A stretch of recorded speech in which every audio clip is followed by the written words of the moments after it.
It's okay, it takes time.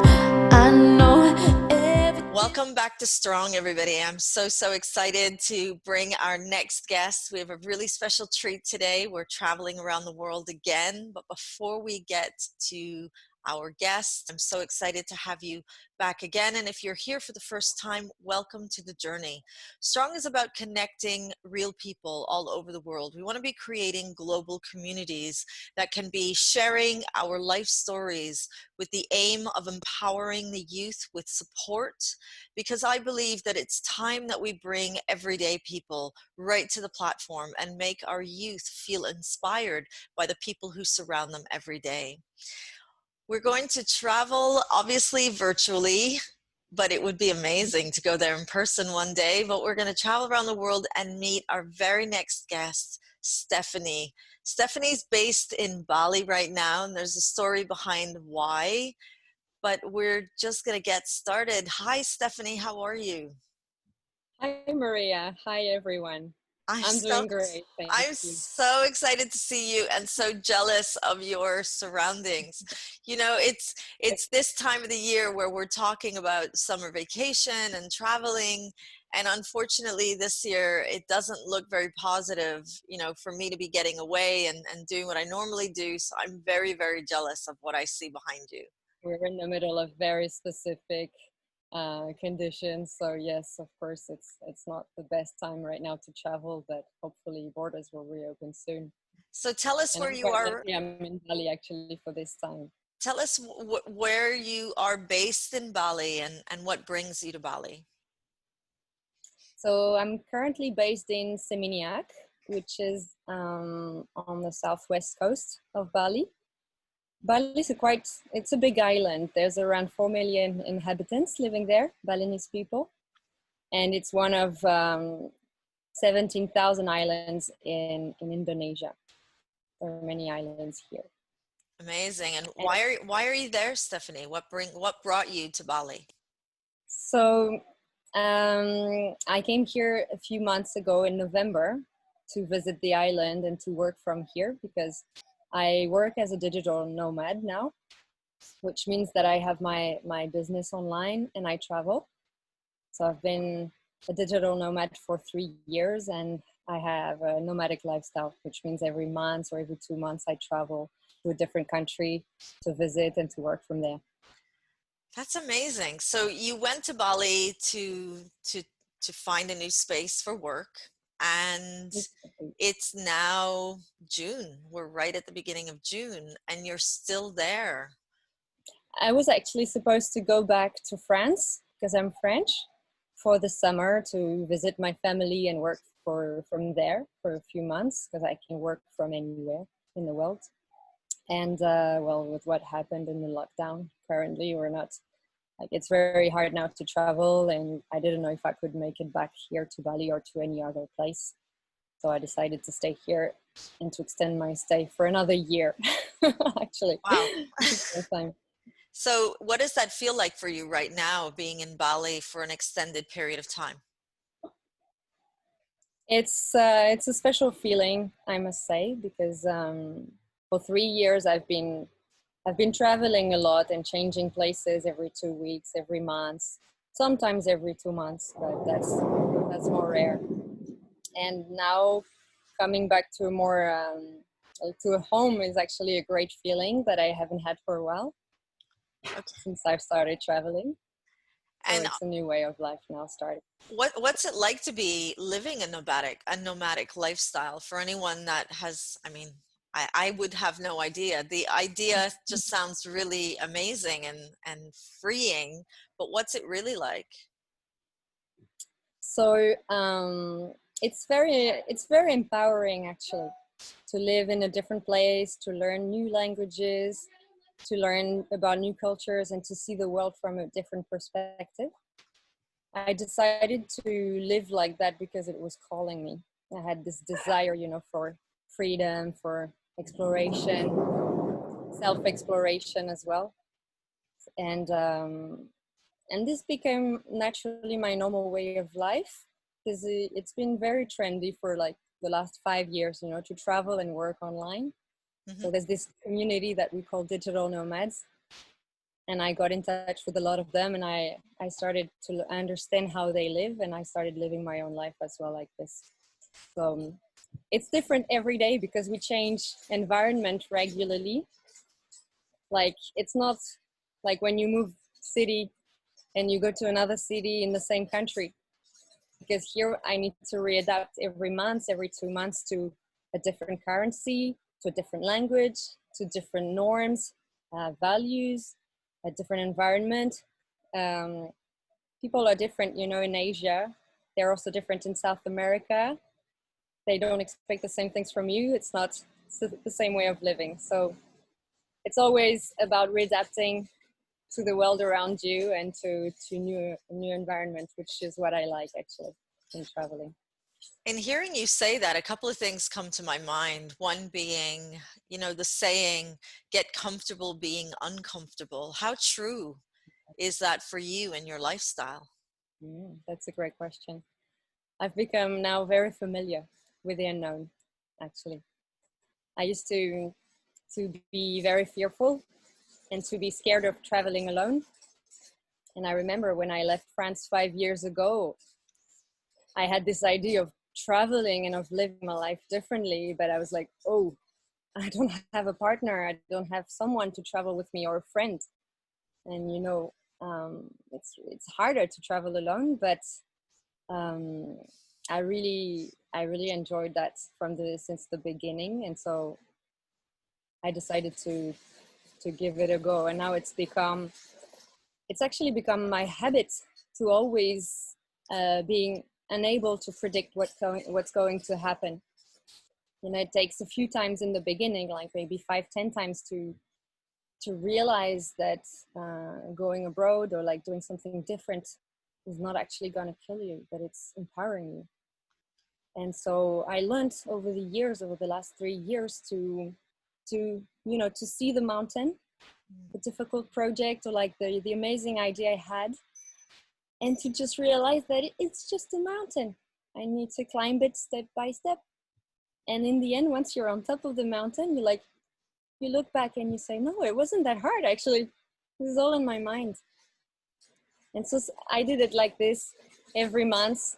I got back to the present moment, to achieve my dreams and to really do other things in life, things I wanted to try for myself. How does it feel for family watching you go through this experience?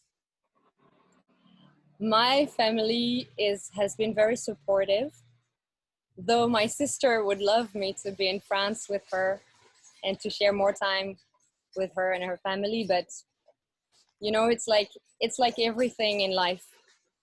We have a choice. We can decide um, to stay with our family. And I was living 4 hours away from my sisters, so it's still complicated, to visit. It's not like you can do it in an hour. And so I had to ask myself the right questions. Do I want to stay in the same place? Do I want to always be there and feel unfulfilled? Because I felt unhappy. I felt unfulfilled in my normal life, in my normal job. I was working as an office assistant and then a project manager. So I was busy, but I felt very, very sad inside, very unfulfilled. And I couldn't wait to go traveling again, to be on holiday and to do something different with my life, to discover new things every day. But this would only happen during my holiday. So I thought, okay, no, I have to live my life differently. I have to let go of these things. I love them. I love them so much, my family, my friends. But I made the decision to go away, and I never regretted it. And now I've just adapted my life. I call them with video calls. I come back every 6 months, every 8 months. I spend longer time with them, weeks. So in in the end, it's almost the same. Just needs this time of readapting in the beginning. That's so, it's so impressive. How old are you, Stephanie, if I can ask you? Well, I am asking I'm you. 34. 34. 34 years old. In the experiences that I'm having in meeting people and talking to them about their lives, the 30s seem to be the age of do it now because you might never be Oh, able to do never. it. It seems to be that trend that I'm coming across more and more. And women of your generation tend to be a little reluctant, but still going for it. What tips do you have for anyone watching this thinking, I don't think I have the courage, but that sounds so amazing? Well, I didn't have the courage either. If you want to know everything, I didn't have it either. Courage is not something you're born with. Courage is something you build up over time by analyzing yourself and analyzing your life and by making your own decisions.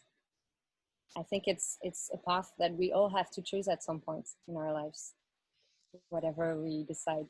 Stephanie, there's a theory behind, or maybe there's an opinion. I think I'll call it an opinion. And the opinion is people that live these lives where they're up and going around, they're running away from something. What are you running away from? I was running away from a boring life.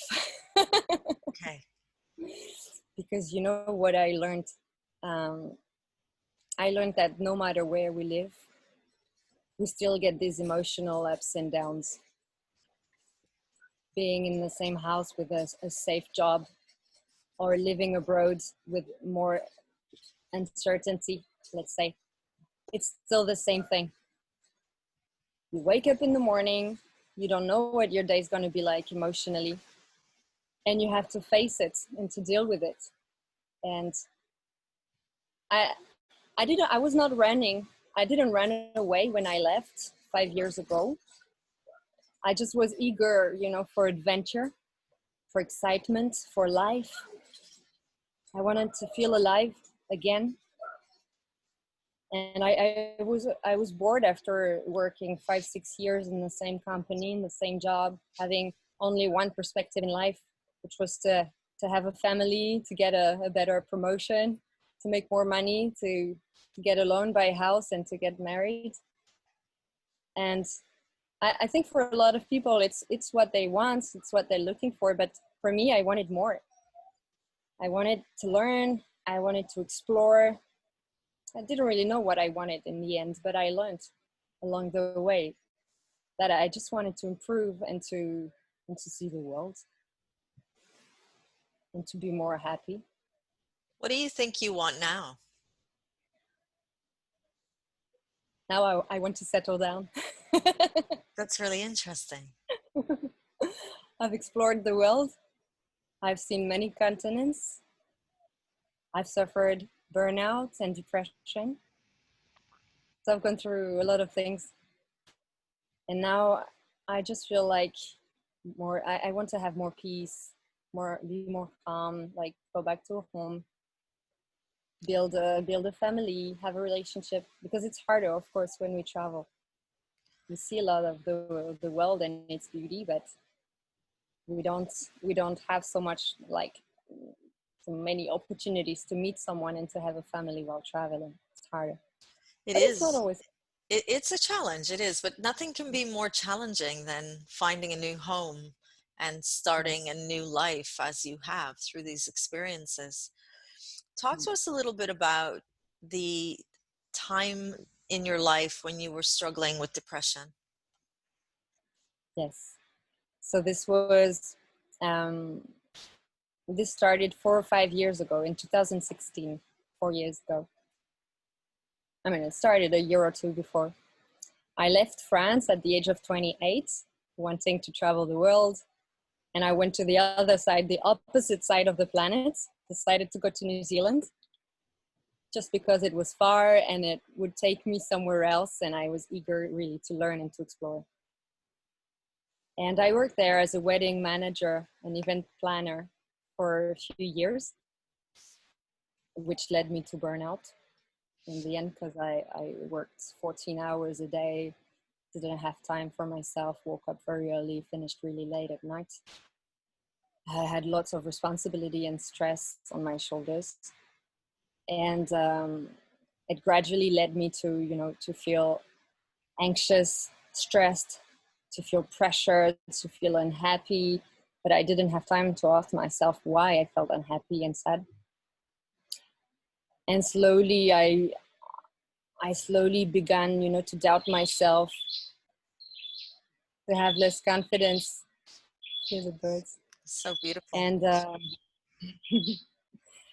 and slowly it turned into depression, a complete loss of identity of who I was. Like I forgot who I was after only 2 years of intense work.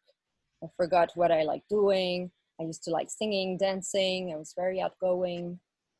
And I became another version of myself, which was, I think, the worst one in my entire life. Very depressed, very negative, very anxious. I How, forgot the meaning of joy. how dark was the depression? Really dark, really, really dark, because I was alone. I had a partner in New Zealand, but he couldn't really help me in that situation. I really kept everything in, like all my emotions, all my impressions, all my feelings. I would not even allow myself to talk about it because I just wanted to look strong and to achieve my work, and to deliver. Because I used to organize 3-4 weddings per week with 14 hours a day, which was like huge. And then I got another job, which was even worse, with 20 events per week. And it's like we need at some point to hit the wall real bad to realize that something's going wrong. And it was really, really hard to get out of it all by myself, because I couldn't speak to any psychologist or anyone around me. Nobody knew that this was depression or that I was getting burnt out. So it took me a long time to even realize I was burnt out. What was your breaking point that you knew something had to change? I kept crying for, depression and burnout, that was depression. It slowly comes into your life without knocking on the door. So one day you feel like you're sad, and then the next day you feel sad again, and the next day as well, and it becomes like a habit of being sad, of feeling lonely, or feeling, though you're with other people, but you still feel lonely inside of yourself because you don't know what's happening. It's like an inner prison, and I felt trapped inside of myself, inside of my own mind, because I kept having those existential thoughts coming back and making me analyze 20, 30 times a day my life, and beating myself up and thinking, why are you doing this? Like, why did you decide to go to New Zealand? And the other part of me was telling me, no, I'm happy to be here. There was a little devil over my shoulder, like just telling me how bad I was, and how like the inner dialogue that was going on was so negative, so bad. I remember driving to work and being like, I don't want to go, I don't want to go. And the other voice would tell me, just go. You need to go. No choice. You have to go. And this lasted for years of me talking to myself so negatively and not even able to recognize that there was something wrong with my inner dialogue. And I kept going. I quit my first job. I had like a breakdown in the middle of the day. I couldn't walk anymore. I had like something stopped me physically from walking and from talking after somebody gave me another task to do in my busy role. And then I quit, and then I got another job, which was even more busy, where I would work, like in 3 days, I worked 35 hours and the week wasn't finished. I thought I could do everything. I didn't know my limits. I thought I didn't have limits. I was so happy to have no limits. And I thought I had to deliver and to be perfect and to deliver perfection for weddings. And this led to 2 years of inner hell, like deep inner depression, like bad thoughts, wanting to commit suicide. And a lot of darkness, and many months to realize what was going on, and to, because I didn't actually get some help from anyone, so I had to read books. I stopped working like until the day I couldn't get up, sorry, from my bed. I would look at myself in the mirror and think, where are you gone? Where did you go? What happened? And nothing would give me joy. Nothing would make me happy. Like even going out or seeing friends. I had lost my friends because I was working too much. So nobody could support me.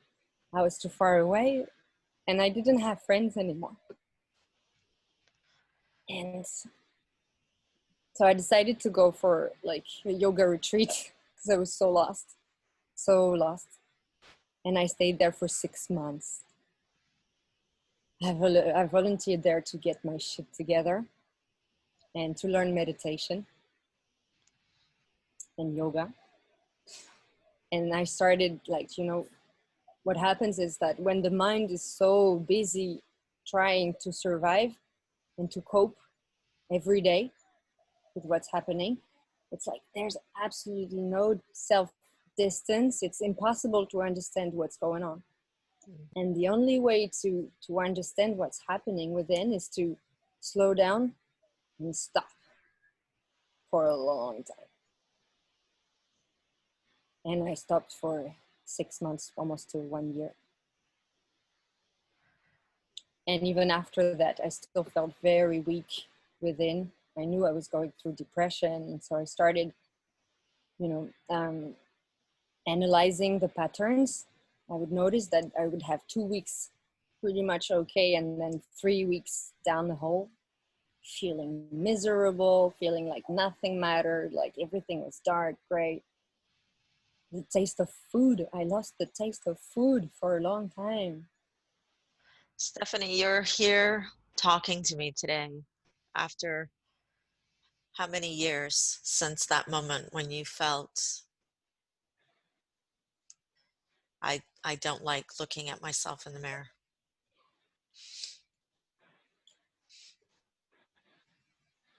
3 years. 3 years now. How are you still here? What kept you?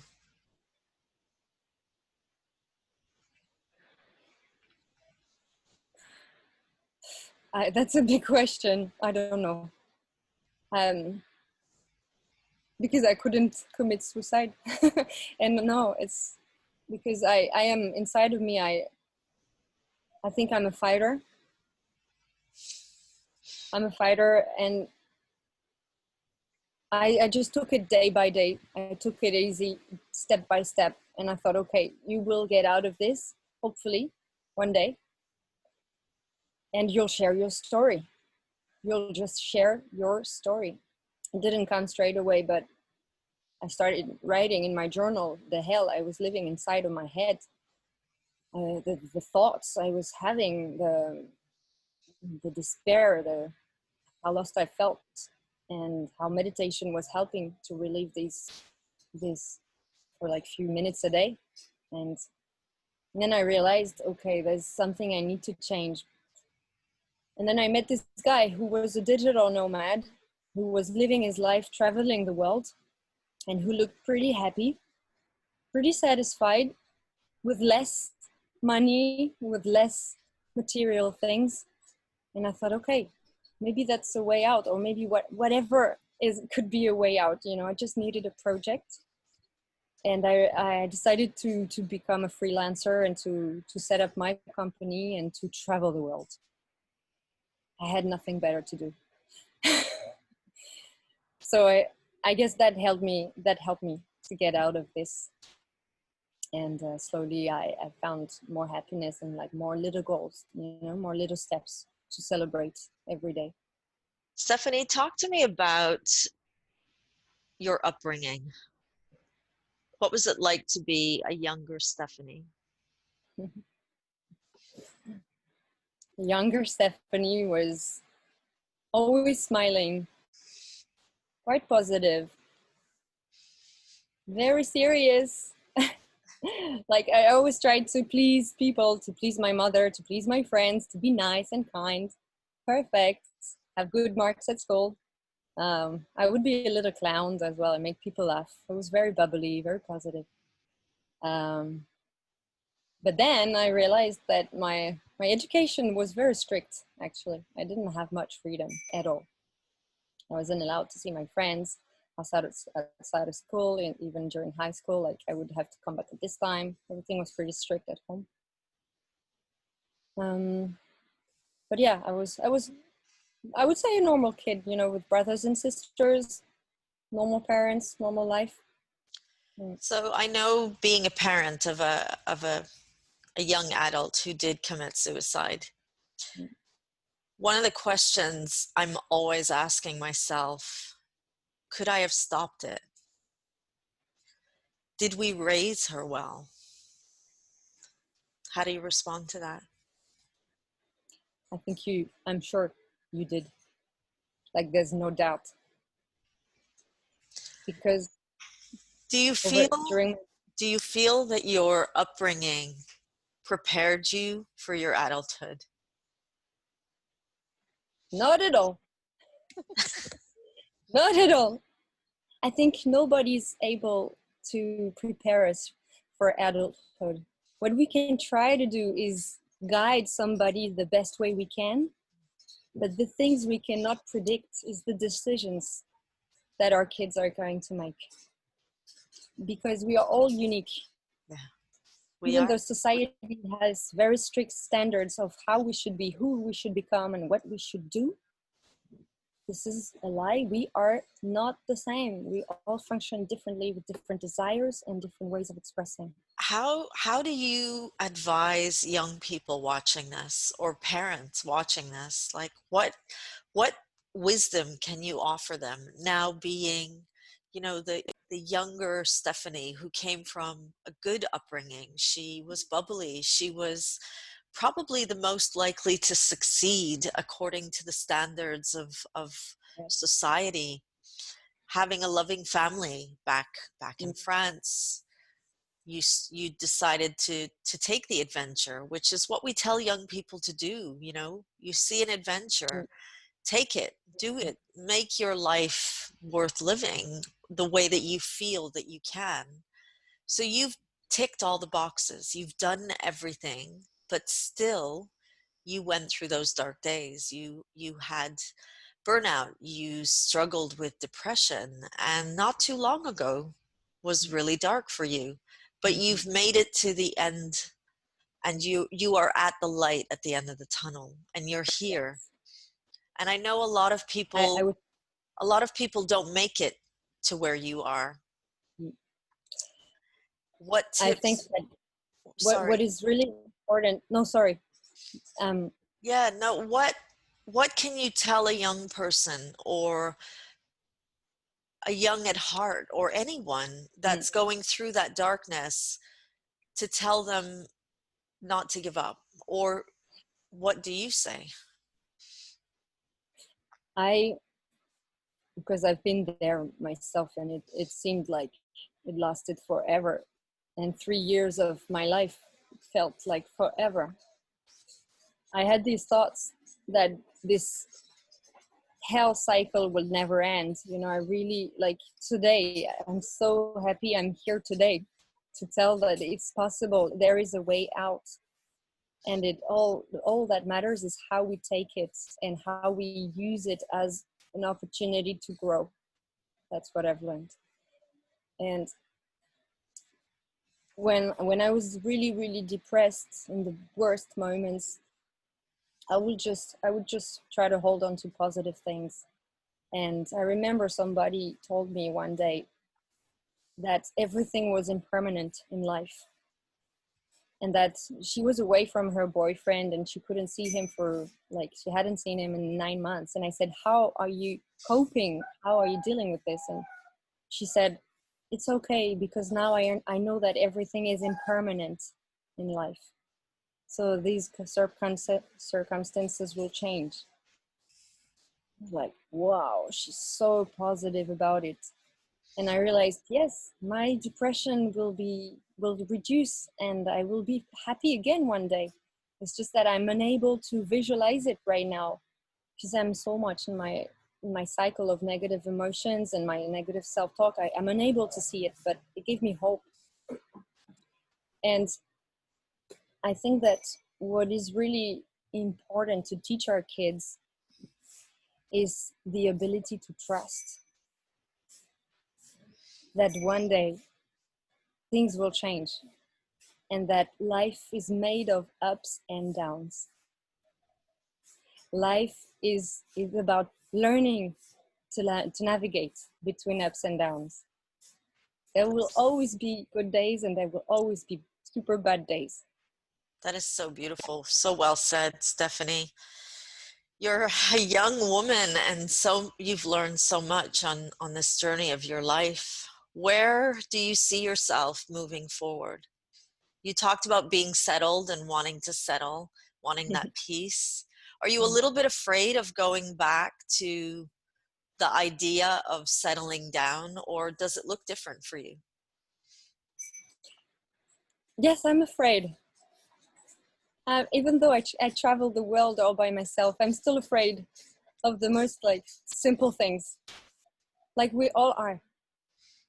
We all are afraid of life. What's your It's biggest fear now, Stephanie? my biggest fear now is to, to be alone, to fail, to to disappoint other people, to not be good enough. These are all things we struggle with anyway. Yeah. It's not new. And I know these are all like stories we have in our minds and that we need to learn to get out of, because this is a perception of our reality. It's just a perception of our minds. So yeah, I'm really happy I'm going to be settling down, and I will use this time to focus on self-development, my inner journey still, because though I'm out of depression now, I'm still like struggling sometimes. And some days I'm like, oh, my life is so bad. But then I have this voice that I've learned to train, like the positive voice, through exercises and with tools that I've learned to train myself to see things more positively. Because Amazing. it doesn't happen in one day. It's It something we doesn't. need to learn And this to is do. something we tell the youth all the time, that you don't wake up Stephanie. It's a process. You don't just wake up the person that we see in front of us. It's a journey. And like you said, there's nothing permanent. Everything is always changing. And we can only really understand that by looking back and connecting the dots when we look backwards. Stephanie, I could talk to you forever. Your story is just so interesting and so inspiring. And I'm always inspired by every guest that I have on the show, and I'm so excited about meeting all of you, because you all teach me something every time that I have these interviews. What would you say brought you to this platform? Why did you want to be on the show? I wanted to inspire other people to travel. If they feel lost in their lives, if they don't know what their purpose is, traveling and exploring the world gives a lot of ideas, and it makes us more closer to ourselves. Through travels, I experienced so many things I could never describe in a book. This have given me the trust, the faith in life and in myself. So traveling, it can be really a very empowering tool to realize that we're more powerful than we think, because we learn to build satisfaction and pride. Wow. So yeah, like Amazing. I'm Amazing. the example of this.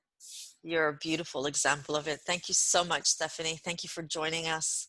Thank What you an so much, honor to Maria. have you. What a beautiful view you have behind you. I'm so jealous. Thank I'm you. inviting anyone who'd like to join in Bali to experience this amazing Beautiful. island. Absolutely Give it a go beautiful. around. Beautiful people, beautiful country, and Yeah, beautiful tourists. Thank you amazing. so much, Stephanie. And that Thank you, brings us Maria. That brings us to the end of another wonderfully amazing episode. Thank you, Stephanie, and thank you for everyone out there watching.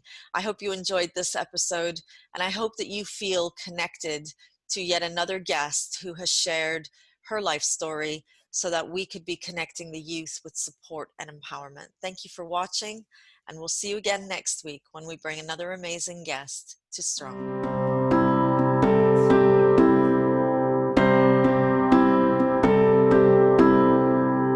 It's okay.